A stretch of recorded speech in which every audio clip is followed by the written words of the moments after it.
رمضان کی ایک رات ایک شخص مسجد میں عبادت کر رہا تھا۔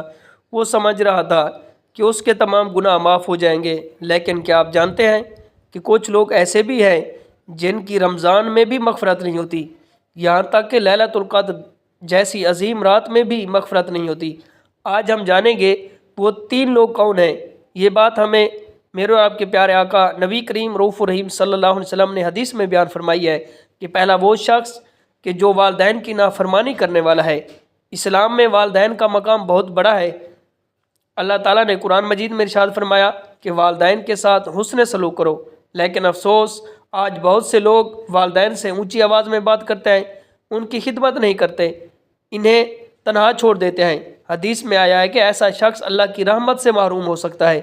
اگر ہم چاہتے ہیں کہ رمضان میں مغفرت ہو جائے تو ہمیں والدین سے معافی مانگنی چاہیے۔ دوسرا وہ شخص دل میں کینہ رکھنے والا، جس کے دل میں نفرت اور دشمنی ہو۔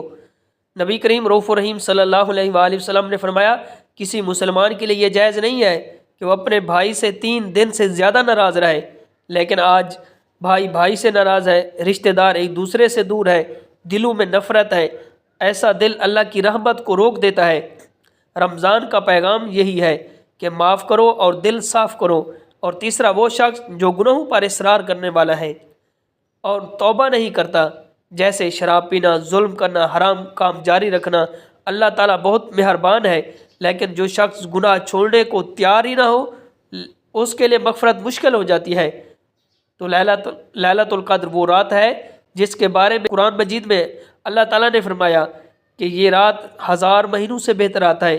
اگر ہم چاہتے ہیں کہ ہماری مغفرت ہو جائے تو ہمیں والدین سے حسن سلوک کرنا چاہیے، دل میں نفرت کو ختم کرنا چاہیے، گناہوں سے سچی توبہ کرنا چاہیے۔ سوچیں اگر رمضان گزر جائے اور ہماری مغفرت نہ ہو تو اس سے بڑی بدقسمتی کیا ہو سکتی ہے۔ آج ہی والدین سے معافی مانگیں، لوگوں کو معاف کریں، اللہ سے سچی توبہ کریں۔